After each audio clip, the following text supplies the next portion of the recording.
Frédéric Ronce, bonjour. Bonjour. Je suis venu il y a quelques jours dans la librairie et j'ai vu qu'il y avait un stock impressionnant de l'Arabe du futur. En effet. Quel est l'historique un petit peu de cet ouvrage? En fait, Riyad Sattouf, c'est un auteur qui sort un petit peu, je dirais, du radar de la bande dessinée contemporaine parce que il a réussi, je dirais, le Graal de tout auteur, de tout écrivain, à savoir faire d'un roman graphique sur un sujet relativement pointu un énorme succès commercial. Et on a coutume de dire que c'est pas toujours mérité, mais là, pour le cas, c'est archi mérité. Je pense que Sattouf, depuis un peu plus de 20 ans, il ose ce que les autres n'osent pas forcément. Et là, il a trouvé le format, le ton, qui joint, je dirais, vraiment cette lisibilité grand public sur un sujet qui, a priori, n'est pas forcément grand public. Dès le départ, il avait l'idée de faire plusieurs épisodes? Dès le départ, il avait l'idée de faire plusieurs épisodes, puisque, en fait, il relate sa propre histoire, et ce qui est extrêmement réussi et difficile, mais qui, à mon sens, est la clé du succès, c'est qu'il adopte un ton tout à fait particulier, puisqu'il raconte ses souvenirs d'enfant. Et dans tous les arts, en tout cas tous les arts de communication, que ce soit le cinéma, la littérature ou la bande dessinée, à mon très humble avis, c'est extrêmement difficile de réussir à parler de sujets graves avec légèreté. Et lui, grâce à ce biais-là, grâce à ce regard à hauteur d'un enfant et au début d'un très petit enfant, finalement, c'est une lecture qui peut être faite au deuxième ou au troisième degré pour le lecteur, mais lui, la manière dont il raconte l'histoire, elle est faite au premier degré, puisque c'est un très petit enfant qui raconte son histoire à lui et l'histoire de sa petite famille, en particulier de son papa et de sa maman. Peut-on penser qu'au cours des différents épisodes, il y a eu une évolution dans le texte, peut-être? Est-ce qu'il a un peu bifurqué? Est-ce qu'il a tenu compte un petit peu des avis du lecteur ou bien de ce qu'on pouvait ressentir? Pas du tout, je ne pense pas qu'il ait tenu compte des avis des lecteurs, parce que quand bien même l'avis des lecteurs est important, je ne pense pas que ça a lieu d'être tenu comme un avis prépondérant quand on est dans la création. Riyad Sattouf est ce qu'on appelle vraiment un auteur de bande dessinée, puisqu'il dessine ses propres scénarios, il écrit, il dialogue et il dessine. C'est une œuvre totalement personnelle. S'il y a une évolution dans le récit, elle est plutôt liée à l'histoire elle-même, à savoir qu'au fil des 4 tomes parus jusqu'à aujourd'hui, il y en aura encore, je pense, il grandit. Et au tout début, il a quelques années, 4, 5 ans, enfin le début des souvenirs pour tout humain. Et dans le 4e, c'est le début de l'adolescence, donc il est entre 10 et 13-14 ans. Et forcément, le propos, à 12-13 ans, on a déjà l'âge de raison, on a un regard peut-être plus perçant sur ses propres parents, sa vie. Donc, conjugué aux événements qu'il relate, qui sont, je pense, encore plus graves que dans les 3 premiers, dans le 4, oui, il y a une gravité peut-être encore supérieure aux 3 tomes précédents. Le choix de Alary Édition comme éditeur? Alors ça, c'est quelque chose dont je ne pourrais pas trop vous parler, parce que c'est un mystère, à mon avis, relativement simple à élucider d'un point de vue humain. Parce que ce n'est pas dans la ligne éditoriale de l'éditeur, en principe. En fait, je pense tout simplement que Riyad Sattouf est quelqu'un de fidèle en amitié, en tout cas cas professionnellement, parce que je le connais un tout petit peu, mais je ne pourrais pas dire que c'est quelqu'un qui fait partie de mon cercle d'amis. Par contre, ce que je crois savoir, donc c'est à prendre avec des pincettes, je pense qu'il a travaillé avec ce monsieur Allary pour une très grande maison d'édition, une édition, je pense, mondiale, et que la qualité de travail de ce monsieur Allary a convaincu Riyad Sattouf finalement de prendre le risque de publier ce qui est son chef-d'œuvre en tant qu'auteur à son jeune âge, puisqu'il a la quarantaine, chez un éditeur qui débutait et qui commençait. Donc je pense que c'est à méditer pour tout le milieu de la bande dessinée et de l'édition, mais en même temps c'est quand même hautement improbable de faire un succès pareil chez un éditeur Chez Grasset ou chez Seuil, quoi. qui n'existait pas, voilà. Vous voyez. Déjà, pour un éditeur installé et un éditeur historique, faire un gros succès, c'est dans la plupart des cas très improbable, et bien souvent il y a une part de chance et de hasard dans l'édition, on paraît au bon moment dans l'année, on a un prix, enfin bref, il y a tellement de facteurs. Là pour le coup, Riyad Sattouf, il publie chez un éditeur que personne ne connaît, qui est un tout petit nouveau, et il fait un énorme succès.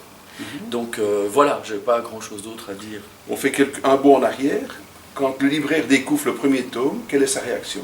Moi je connaissais très bien l'œuvre de Riyad Sattouf, j'avais lu tous ses bouquins. Il a eu des succès mitigés au cinéma parce qu'il a osé faire des films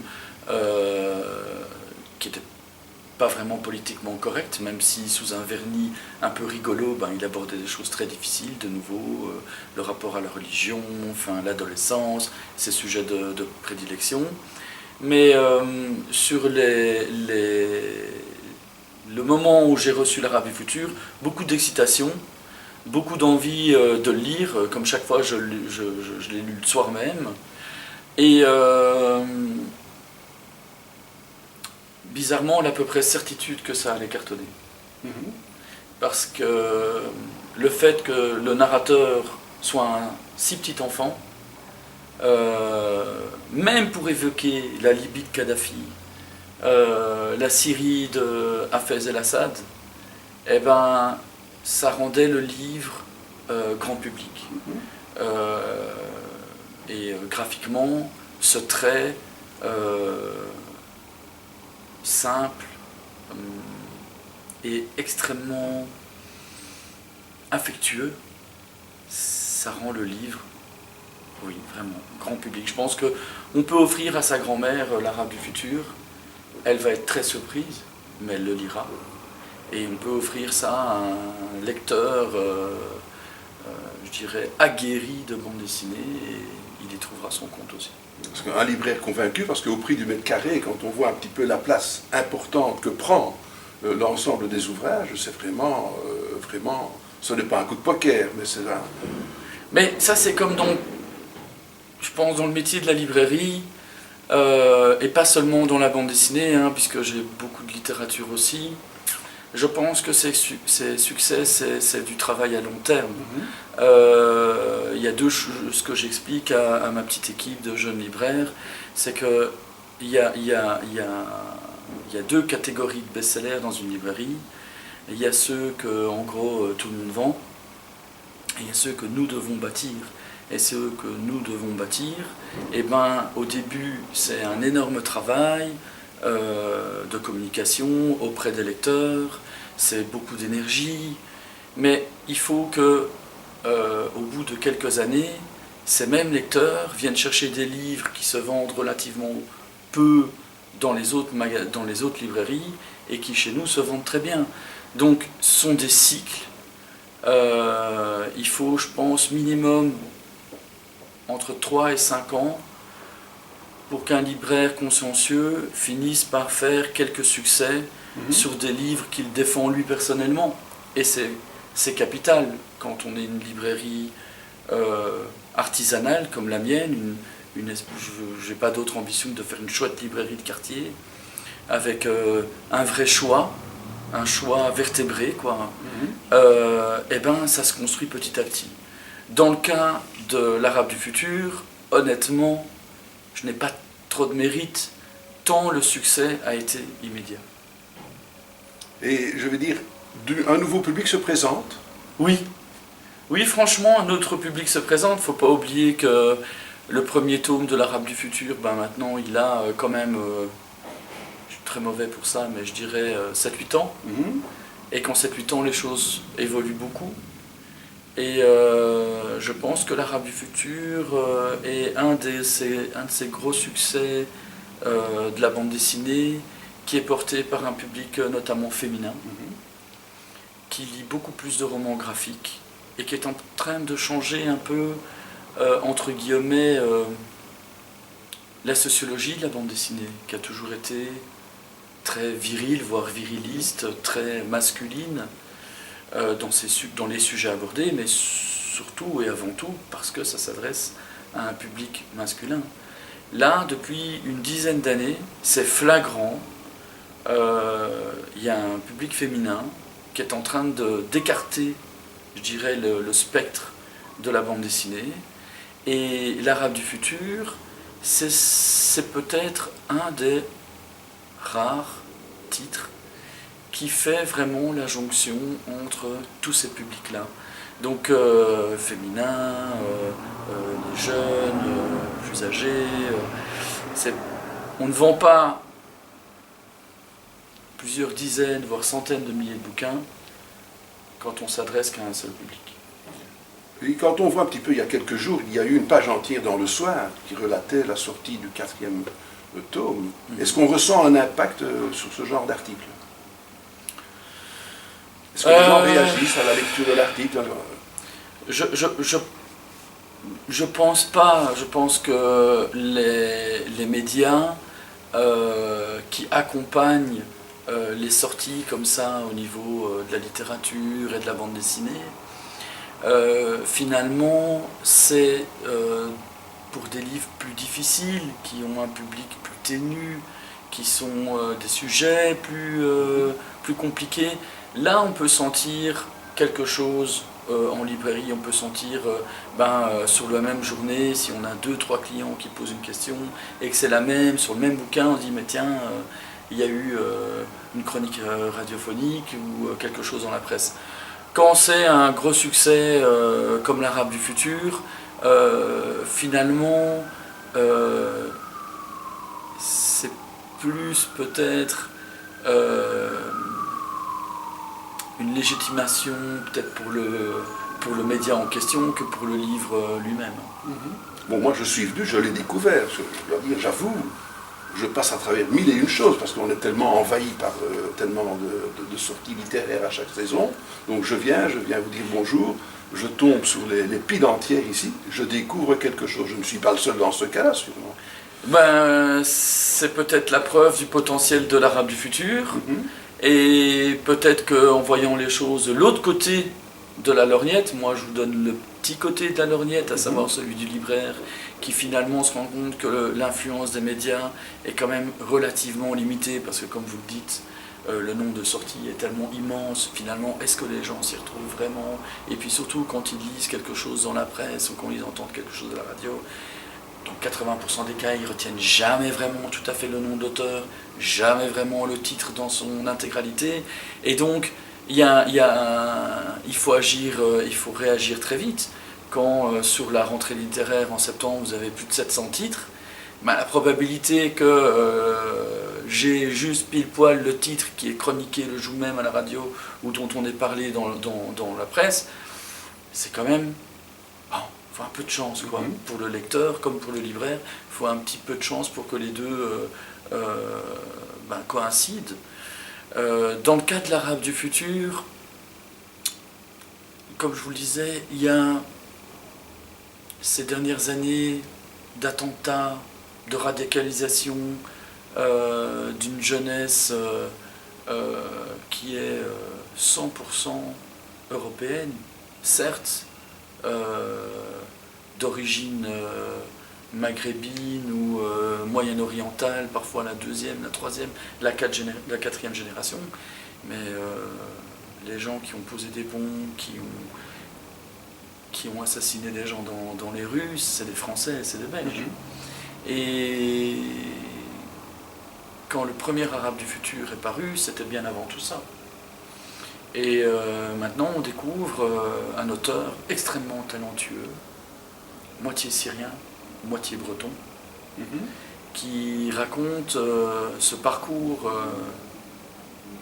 digne d'Ulysse à travers la Libye, la Syrie et la Bretagne des années 80. Et ce fossé culturel inimaginable entre les parents, les conséquences pour les enfants. Mais je pense que cette part de chance qui fait qu'un livre peut être un grand succès, c'est aussi être dans l'air du temps. Et c'est pas donné à tout le monde d'être dans l'air du temps. Beaucoup de ceux qui sont extrêmement intelligents et talentueux sont parfois en avance sur l'air du temps. Et si on peut leur attribuer certaines grandes vérités, ça ne se traduit pas forcément dans les ventes, puisqu'ils ne sont pas arrivés au bon moment.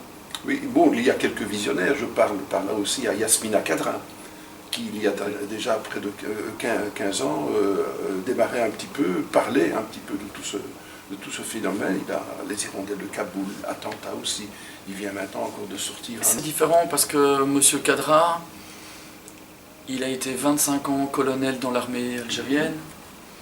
Donc, il faut savoir que la guerre civile en Algérie, elle commence dans les années 90. Et donc, quand lui, il a commencé à en parler, c'était dans l'air du temps de l'Algérie. Hélas, dramatiquement, tragiquement, parce que ce qui s'est passé là-bas est une horreur sans nom que les Européens ont très mal évalué. La preuve, avec ce qui s'est passé après chez nous. Donc on ne peut que conseiller aussi à nos lecteurs et à nos auditeurs de découvrir un petit peu l'ouvrage, les ouvrages de Riyad Sattouf. Oui, je pense que Riyad Sattouf va vous permettre de passer très simplement un immense moment de bonheur de lecture, parce que c'est conséquent, c'est épais. Certes, c'est de la bande dessinée, mais tous les bouquins font 150, 200 et même encore plus que 200 pages. Et c'est très très émouvant parce qu'on passe d'une page foncièrement drôle où il trouve les mots, les attitudes, les mimiques et c'est une immense force qui touche à la perfection, c'est-à-dire où on ressent le jeune âge, l'enfance de ce personnage principal. Il faut que peu de mots, voire pas du tout, un Sampé parvient à faire ça. Il y a peu d'autres, Uderzo savait faire ça. Les tout grands, ils sont capables Zidrou sait faire ça. Et ça, c'est la force de la bande dessinée. C'est pour exprimer des sentiments, c'est pas toujours les mots qui sont les plus idoines.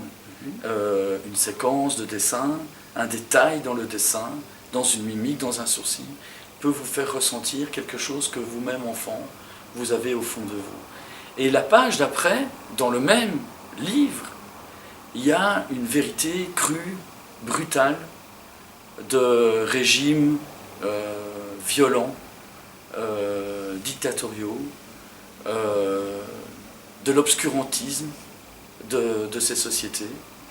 Et donc, on est quand même un peu... on est, en tant que lecteur, quand on lit l'Arabe du futur, on passe toujours d'un sentiment à l'autre qui pourrait paraître extrême, mais 20 fois sur la lecture du livre. Et c'est très intense. Bon, prenons le geste automatique de tout lecteur. Quand il prend un ouvrage, il commence toujours par la fin. J'ai toujours trouvé ça très amusant, comme si c'était un manga. Est-ce qu'on pourrait commencer par le 4e, par curiosité? Oui, bien sûr. Et puis bondir dans le temps. Oui, oui, bien sûr, bien sûr. on peut faire ça. Ce sont des gens qu'on regarde toujours par là. Oui, moi pas, parce que peut-être que je suis un professionnel. Oui. La première chose qui saute aux yeux, c'est que, comme vous le voyez, c'est de la trichromie. Donc il y a 3 couleurs, ça apporte énormément au niveau de la lisibilité. Et c'est quelque chose digne des plus grands de la bande dessinée, d'être capable de faire autant avec si peu. Et dans le 4e, il ne faut pas trop parler, je pense, du 4e et la fin du 4e, parce que la fin du 4e est vraiment extrêmement choquante pour le lecteur. Et je sais que le 4 vient de paraître, mais là déjà, je suis très très impatient de lire le 5e, parce que pour moi le 4e c'est un peu dingue, c'est le contraire de ce qui se passe en général dans la bande dessinée, mais le 4e tome est à mon avis le meilleur. D'ailleurs c'est le plus épais. On sent qu'il avait beaucoup plus de choses à dire. Là on n'est pas loin des 300 pages. J'étais bien loin quand je disais 200 pages. Mais en gros, Riyad est obligé de revenir en France parce que son père, sur la pente descendante d'ailleurs, sur la pente glissante, dans les 3 premiers tomes, s'éloigne de plus en plus de cette culture, de cette mentalité occidentale. Et on sent que avec sa mère, ça va plus tenir très longtemps. Et la maman qui, dans le tome 3, décide enfin de se révolter, là, elle prend conscience de peut-être de sa passivité, de certaines choses qui auraient dû la choquer plus vite, et elle va prendre fait et cause pour ses enfants. Et je ne veux pas trop raconter l'histoire, mais Riyad, dans le 4e, pour sa plus grande trouille, il est obligé de retourner à l'école dans son bled de Syrie, de ses profs violents, de ses élèves extrêmement violents. Et lui, il doit apprendre l'arabe et balloter de la France à la Syrie. Là, il revient en Syrie et il a oublié. Et il est obligé d'apprendre par cœur, d'annonner et de se remettre dans le bain de l'arabe très très vite.